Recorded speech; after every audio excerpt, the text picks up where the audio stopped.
जय हिंद। वेलकम आपका हमारे online platform learning with aspirants पे। तो राजस्थान का इतिहास पढ़ रहे थे हम, उसी कड़ी में आज हमारी अगली क्लास है राजस्थान के इतिहास में। और राजस्थान के इतिहास में राजस्थान इतिहास के प्रमुख स्रोत जो स्रोत पढ़ रहे थे, उन स्रोतों में भी हमारा टॉपिक चल रहा था शिलालेख। शिलालेख के कुछ शिलालेख हमने पढ़ लिए थे। आज जो शिलालेख पढ़ रहे हैं वो हम पढ़ेंगे प्रॉपर चित्तौड़गढ़ दुर्ग में जो शिलालेख है उसमें। देखिए, सबसे पहले कल हमने पढ़ा था एक जैन कीर्ति स्तंभ। जैन कीर्ति स्तंभ और चित्तौड़गढ़ दुर्ग में एक दूसरा स्तंभ है कीर्ति स्तंभ। ये दोनों अलग अलग है। कीर्ति स्तंभ को विजय स्तंभ भी बोलते हैं, ठीक है। इसको विष्णु स्तंभ भी बोलते हैं, विष्णु ध्वज भी बोलते हैं। और जो जैन कीर्ति स्तंभ है वो अलग है, जिसको जीजाक शाह ने बनवाया था। इसके बारे में हमने कल बात की थी। 12वीं 13वीं सदी में जीजाक शाह ने बनवाया था। और जो ये कीर्ति स्तंभ है इसको मायाना कुंभा ने बनवाया था। मायाना कुंभा इतिहास के आपने नाम सुना होगा, बहुत बहुत सुना होगा। चित्तौड़ दुर्ग में जब हम पढ़ेंगे चित्तौड़ का दुर्ग, तब हम एक तो एक कीर्ति स्तंभ, विजय स्तंभ, इन सब की बात करेंगे। जो जैन कीर्ति स्तंभ है इनकी बात करेंगे। चित्तौड़गढ़ दुर्ग जब आर्ट एंड कल्चर का टॉपिक पढ़ेंगे, जब उसके अलावा जो राजस्थान का एक राजस्थान के प्रमुख स्मारक नाम से जो टॉपिक पढ़ेंगे आर्ट एंड कल्चर का, कला और संस्कृति का, उसमें भी हम इनकी अलग से बात करेंगे। तो ये ध्यान रखना है, दोनों अलग अलग है। जैन कीर्ति स्तंभ की हम बात कल कर चुके हैं, आज हम बात करेंगे कीर्ति स्तंभ की। और जब हम कला संस्कृति पढ़ेंगे, जब हम इनमें अच्छे से पढ़ेंगे कितनी सीढ़ियां हैं, कौन कौन से भगवान की जो मूर्ति लगी हुई है, ठीक है, ये सारी चीजें पढ़ेंगे। अब आज है कौन सा? कीर्ति स्तंभ। 26 नंबर का शिलालेख कीर्ति स्तंभ। कीर्ति स्तंभ लेख, कीर्ति स्तंभ लेख या कीर्ति स्तंभ प्रशस्ति कब किए? सन 1460, सन 1460 ईस्वी। है कहाँ पे? ध्यान रखना। सबसे पहले इसके अन्य नाम, अन्य नाम में ध्यान रखना है। एक तो इसको जैसे विष्णु स्तंभ बोलते हैं, विष्णु ध्वज भी बोलते हैं, विष्णु ध्वज। और कई इतिहासकारों ने भी इसके बहुत सारे नाम बताए, जो ब्रिटिश इतिहासकार वगैरह हैं, जो भी, जैसे कि ने इसको विक्ट्री स्तंभ भी बोला है, ठीक है। कईयों ने इसको जो बुलंद दरवाजा उससे भी शानदार अच्छा बताया है, विष्णु स्तंभ भी बोलते हैं इसको, विष्णु स्तंभ। और विष्णु स्तंभ हो गया। सबसे पहले विजय स्तंभ, सबसे इंपॉर्टेंट आपका विजय स्तंभ, इसके बारे में जिस नाम से जाना जाता है अधिकतर, विजय स्तंभ, ठीक है। और है कहाँ पे? सारे चित्तौड़ दुर्ग में, चित्तौड़ दुर्ग में। चित्तौड़ दुर्ग में बहुत सारे मंदिर, बहुत सारे लेक वगैरह और बहुत सारे महल बने हुए चित्तौड़ दुर्ग में। अधिकतर कुंभा ने बनाए, ध्यान रखना, ठीक है। विष्णु स्तंभ चित्तौड़ दुर्ग में है। कीर्ति स्तंभ जिसकी हम आज बात कर रहे हैं, कीर्ति स्तंभ की। अब राजस्थान में, अब राजस्थान के इतिहास में ये कीर्ति स्तंभ और कला संस्कृति में जब हम पढ़ेंगे इसके बारे में, तो हम देख लेंगे वहां पे जैसे कि इसके में कितनी सीढ़ियां वगैरह है, कितना मंजिला है, ठीक है। अब जो बात करते हैं हम पहले अभी तो इस शिलालेख की है, इस लेख की बात करते हैं। दरअसल क्या है, बहुत सारे पट्टियों में या बहुत सारे जगह पे ये बहुत सारी शिलाओं में लिखा हुआ था, लेकिन वर्तमान समय में इसकी केवल 2 शिलाएं उपलब्ध है। अधिकतर शिलाएं नष्ट हो चुकी है इसकी, ठीक है। अभी हम देखते हैं सिर्फ स्तंभ के लिए, जो स्तंभ लेख है उसके बारे में ध्यान रखना। कीर्ति स्तंभ अलग है। कीर्ति स्तंभ सबसे पहले तो इसका निर्माण, जो निर्माण है, निर्माण मार्गशीर्ष कृष्ण पंचमी, मार्गशीर्ष कृष्ण पंचमी, विक्रम संवत सन 1517, 3 दिसंबर 1960, सॉरी 1460, 3 दिसंबर सन 1460 महाराणा कुंभा द्वारा इसका निर्माण करवाया जाता है। मार्गशीर्ष कृष्ण पंचमी, मार्गशीर्ष कृष्ण पंचमी, विक्रम संवत 1517, और तारीख क्या है, डेट क्या है? 3 दिसंबर, 3 दिसंबर सन 1460, सन 1460। स्तंभ का ध्यान रखना, कीर्ति स्तंभ लेख का, अभी लेख की बात कर रहे हैं। कीर्ति स्तंभ का निर्माण कब हुआ वो भी बात करेंगे अभी। 3 दिसंबर सन 1460, मार्गशीर्ष कृष्ण पंचमी, विक्रम संवत 1517 को किसके द्वारा? महाराणा कुंभा द्वारा इसका निर्माण कराया जाता है, महाराणा कुंभा द्वारा। निर्माण के बाद में इसके लेखक कहते हैं, इसका निर्माण जो लेखक है वो लिखना स्टार्ट किया था इस लेख को अत्रि भट्ट ने। अत्रि भट्ट की मृत्यु हो गई थी। अत्रि भट्ट की मृत्यु, तो इसको संपूर्ण या कंप्लीट किया था किसने? अत्रि भट्ट के पुत्र थे एक महेश भट्ट ने। किसने? महेश भट्ट ने। तो इसके लेखक 2 हैं, एक तो ध्यान रखना अत्रि भट्ट, और इनके पुत्र, इन्होंने क्या किया था? इसको प्रारंभ किया था, और इनके पुत्र हैं एक महेश भट्ट। कुंभा के दरबार में थे दरबारी महेश भट्ट, इन्होंने इसको पूर्ण किया था। भाषा भगवान विष्णु को समर्पित है, ये भगवान विष्णु को समर्पित लेख है, तो इसकी भाषा संस्कृत भाषा में, इस लेख की भाषा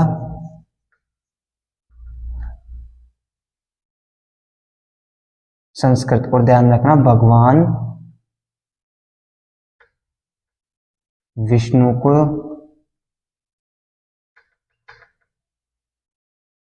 समर्पित स्तंभ, भगवान विष्णु को समर्पित स्तंभ। अब थोड़ी सी हम बात कर लेते हैं कीर्ति स्तंभ या विष्णु स्तंभ की, और बची बात हम आर्ट एंड कल्चर में तो करेंगे कंप्लीट विस्तृत, तो आर्ट एंड कल्चर कला संस्कृति में करेंगे, थोड़ी सी हम कीर्ति स्तंभ की बात कर लेते हैं।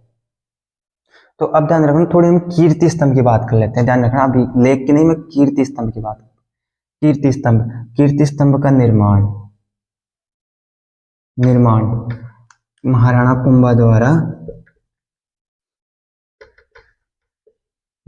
कुंभा द्वारा कब? सन 1440 से प्रारंभ और 1448 तक 9 मंजिला इमारत भगवान विष्णु को समर्पित, भगवान विष्णु को समर्पित 9 मंजिला इमारत निर्माण किया गया था महाराणा कुंभा द्वारा सन 1440 से 1448, 9 मंजिला इमारत।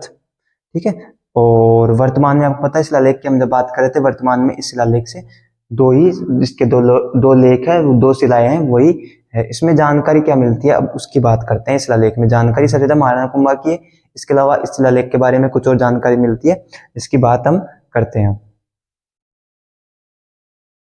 तो अब देखते हैं इस कीर्ति स्तंभ से जानकारी क्या मिलती है। एक तो सबसे पहले पॉइंट का ध्यान रखना, जो कालभोज मेवाड़ शासक है,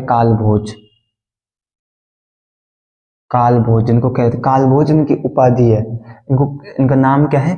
बप्पा रावल। कालभोज से लेकर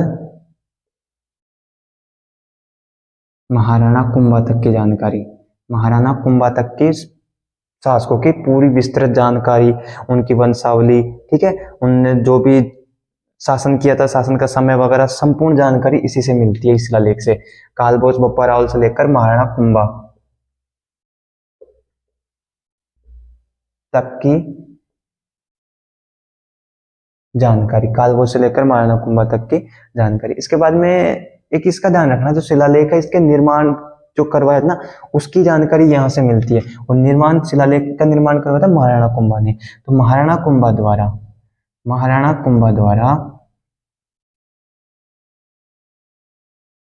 मांडू के सुल्तान जो मांडू के सुल्तान थे महमूद खिलजी फर्स्ट, मांडू के सुल्तान महमूद खिलजी फर्स्ट को सारंगपुर के युद्ध में सन 1438 में मांडू के सुल्तान सारंगपुर का युद्ध हुआ 1438 में। तो 1438 में मांडू के सुल्तान महमूद खिलजी फर्स्ट को युद्ध में हराने के उपलक्ष्य में, उसके बाद में 1438 में हराया था, और 1440 में उन्होंने विजय स्तंभ का निर्माण प्रारंभ किया था, जो कि 1448 में विजय स्तंभ का निर्माण पूरा हुआ था। और 1448 में विजय स्तंभ का निर्माण पूरा हुआ था, उसके बाद में 48 के बाद में 3 दिसंबर 1460 तब उन्होंने कीर्ति स्तंभ, ये लेख है ना, कीर्ति स्तंभ का निर्माण करवाया था, उस पे ये लेख उत्कीर्ण करवाया था, ये ध्यान रखना।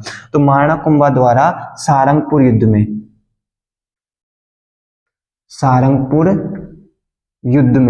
अब सारंगपुर युद्ध हुआ था सन 1438 में, किससे? मांडू शासक महाराणा कुंभा वर्सेस मांडू शासक के बीच में सारंगपुर युद्ध हुआ था। महमूद खिलजी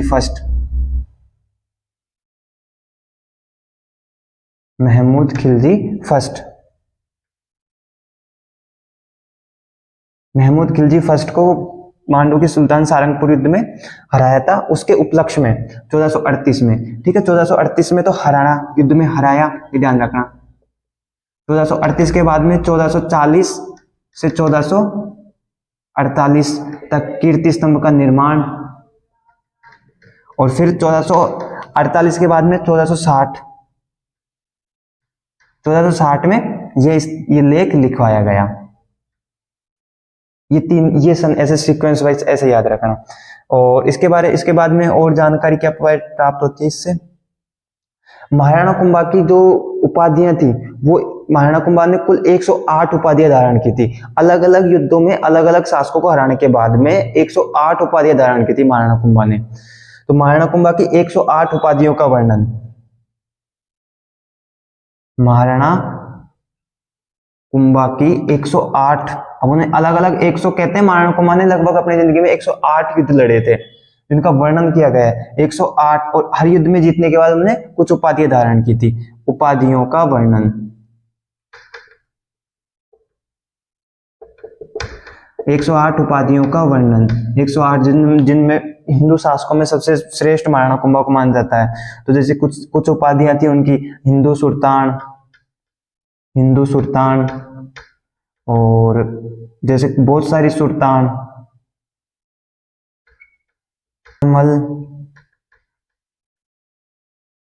राजगुरु,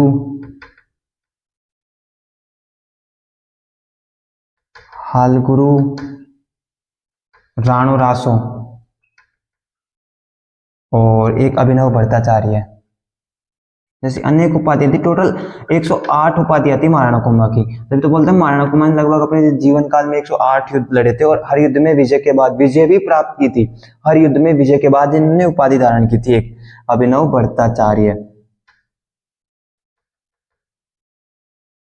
ठीक है, ये इसके बाद में अब देखते हैं और महाराणा कुंभा के बारे में भी। तो जैसे इन्होंने इनकी जो प्रमुख जो संगीत राज वगैरह इन पे जो टीका लिखी थी उसकी जानकारी भी इसी से चित्तौड़ दुर्ग में प्राप्त इस कीर्ति स्तंभ से मिलती है। तो और क्या कुंभा के बारे में जैसे दो जानकारी हो गई, एक ध्यान रखना। थर्ड पॉइंट की बात करते हैं हम। एक महाराणा कुंभा ने कुछ ग्रंथ इन पर टीकाएं लिखी थी, जैसे चंडी शतक, संगीत राज, गीत गोविंद, इन पर टीकाएं लिखी थी। ठीक है, कुंभा द्वारा रचित ग्रंथ चंडी शतक, गीत गोविंद और संगीत राज, चंडी शतक, गीत गोविंद, संगीत राज पर टीका, ये जानकारी भी यहीं से मिलती है, इस शिलालेख से, इस प्रशस्ति से।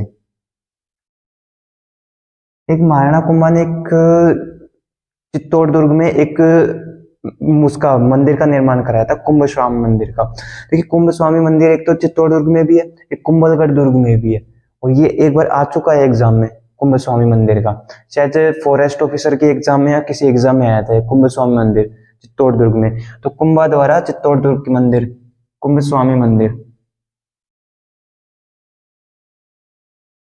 अब कुंभ स्वामी का ध्यान रखना, कुंभ स्वामी अगर कभी ऑप्शन में आता है कुंभ स्वामी मंदिर, तो इसमें दोनों ऑप्शन आएंगे, या तो दोनों ऑप्शन एक साथ नहीं आएंगे, कुंभलगढ़ और चित्तौड़ अलग अलग आएंगे। तो उस टाइम ध्यान रखना, जो ऑप्शन में आए कुंभलगढ़ आए तो कुंभलगढ़, चित्तौड़ आए तो चित्तौड़गढ़। कुंभ स्वामी मंदिर, कुंभ स्वामी मंदिर के निर्माण की जानकारी,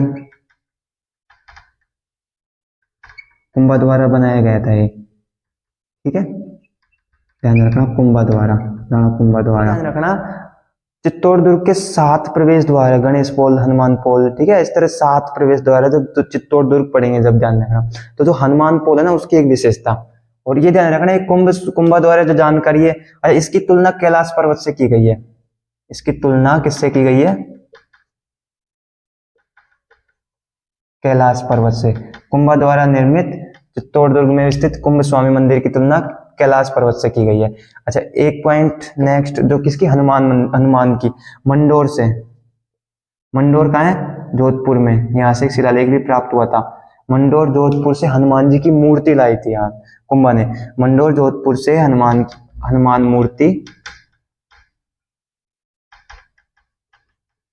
मूर्ति लाकर कहाँ पे, जो इनका प्रवेश द्वार है हनुमान पोल, चित्तौड़ दुर्ग का प्रवेश द्वार पर लगाई, प्रवेश द्वार पर लगाई गई थी हनुमान पोल। हनुमान पोल, जोड़न पोल, गणेश पोल, भैरव पोल, ये चित्तौड़ दुर्ग के 7 प्रवेश द्वार है। ठीक है। और तो एक नेक्स्ट इसका पॉइंट जो कुंभा की जानकारी मिलती है, इसमें कुंभा को, महाराणा कुंभा को क्या क्या, दान गुरु, राजगुरु, जैसे 108 उपाधियां ना, उनमें से ये दान गुरु, राजगुरु, शैल गुरु, ये जानकारी भी चित्तौड़ से ही कीर्ति स्तंभ से प्राप्त होती है। महाराणा कुंभा को दान गुरु, राजगुरु, शैल गुरु ये कहा गया है। ठीक है। अब नेक्स्ट और बात करते हैं हम, इससे क्या जानकारी प्राप्त होती है। तो इसमें जो कुंभा द्वारा और जो जानकारी मिलती है, जो कुछ जीते हुए प्रदेश हैं उनके बारे में, संपूर्ण जो भी युद्ध लड़े हैं और जो भी प्रदेश जीते हैं सबकी जानकारी मिलती है। जैसे कि इसमें सपाद, लक्ष्य, जांगल प्रदेश, नरना, खंडेला, आबू वगैरह, है ना। तो कुंभा द्वारा जैसे कि सपाद, लक्ष्य, जांगल प्रदेश, ठीक है, खंडेला,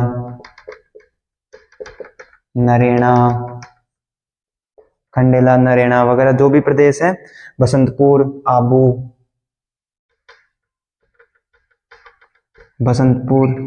आबू, जीते हुए प्रदेशों की जानकारी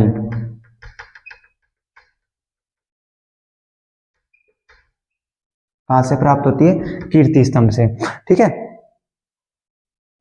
और चित्तौड़ दुर्ग में महाराणा कुंभा ने जो मंदिर, जलाशय, महल वगैरह जो बनवाए, इन सब की जानकारी भी कहां से? यहीं से प्राप्त होती है, कीर्ति स्तंभ से। ठीक है। तो कुंभा द्वारा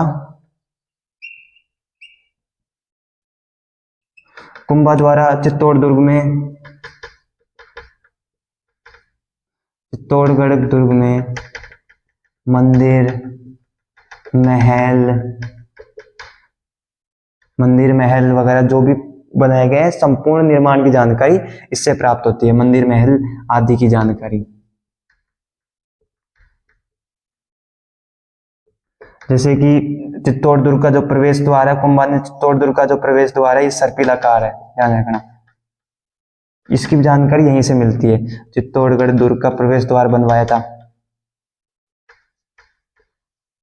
मुख्य प्रवेश द्वार है वो सर्पिलाकार है। और चित्तौड़ दुर्ग में जब कल्चर में पढ़ेंगे, कुंभस्वाम मंदिर है, वराह मंदिर है, ये सारे मंदिर, आदिनाथ का जैन मंदिर है। फिर आदिनाथ का जैन मंदिर जीजा खान ने बनवाया था, लेकिन है चित्तौड़ दुर्ग में। तो वराह मंदिर, कुंभस्वाम मंदिर आदि।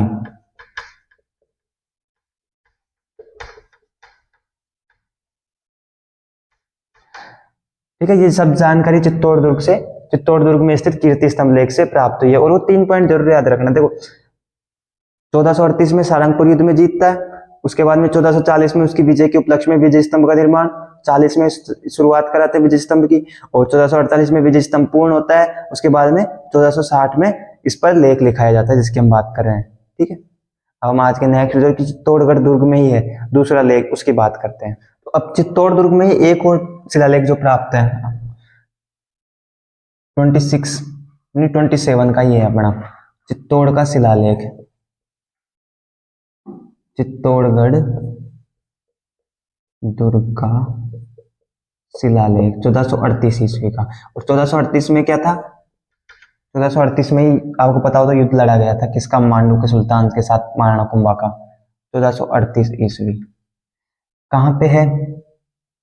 चित्तौड़ दुर्ग में जैसे जैन मंदिर बने हुए हैं, उसी तरह उनमें से एक जैन मंदिर है सतबीस देवरी का जैन मंदिर। सतबीस देवरी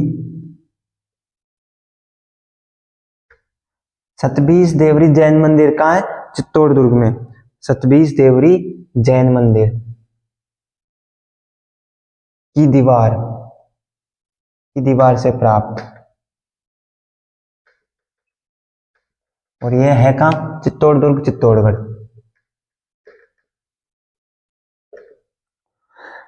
इस शिलालेख में कुल 104 श्लोक हैं। इस शिलालेख में कुल कितने? 104। संस्कृत के 104 श्लोक है। अब मंदिर से या किसी मंदिर की दीवार से प्राप्त है, सिंपल है भाषा, संस्कृत। इस शिलालेख में कुल कितने 104 श्लोक है, कितने 104, टोटल कितने श्लोक है 104 श्लोक है, ठीक है। और इस शिलालेख में महाराणा कुंभा का जैसे चित्तौड़ दुर्ग में उससे प्राप्त हुआ था कीर्ति स्तंभ से, तो इस शिलालेख में महाराजा जो मेवाड़ शासक हुए थे महाराणा हम्मीर से लेकर महाराणा मोकल, मेवाड़ शासक महाराणा हम्मीर से मोकल तक की जानकारी, मेवाड़ शासक महाराणा हम्मीर से महाराणा मोकल की जानकारी, जैसे उनकी दान, उनके द्वारा दिए गए दान, उनके द्वारा विजय जो युद्ध लड़े गए, उन सब की जानकारी इस शिलालेख से प्राप्त होती है। जानकारी क्या मिलती है, जैसे महाराणा हम्मीर है, महाराणा हम्मीर को तो किससे, तुर्कों से विजेता, तुर्कों को जीतने वाला। और महाराणा मोकल सपाट लक्ष्य, सपाट लक्ष्य के विजेता, ठीक है। और ध्यान रखना 1438 ये जानकारी देता है पहले के शासकों की, लेकिन है कब का ये शिलालेख, कुंभा का जो समय था 1438, कुंभा के समय का शिलालेख है, कुंभा के समय का शिलालेख है। 1438 का समय था जब महाराणा कुंभा का समय था, उस समय का शिलालेख है, लेकिन जानकारी देता है पहले वाले शासकों के बारे में। तो अब हमारी नेक्स्ट क्लास में पढ़ते हैं आगे बचे हुए शिलालेखों की।